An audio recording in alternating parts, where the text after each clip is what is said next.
ఉన్న విస్తరి ఎప్పుడు అణిగి మణిగి ఉంటుంది. ఖాళీగున్న పాత్రే చాలా చప్పుడు చేస్తుంటుంది.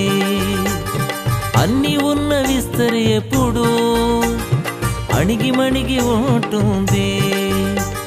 ఖాళీగున్న పాత్రే చాలా చప్పుడు చేస్తుంటుంది. మాటలింక తగ్గించాలి, చేతలలో చూపించాలి. మాటలింక తగ్గించాలి, చేతలలో చూపించాలి. నీ ఘనతను నువ్వుగాక నీ పనులే చాటించాలి.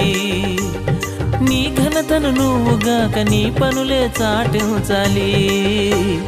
గప్పాలు కొట్టి పెద్దయ్యో, గొప్పలు చెప్పవద్దయ్యో.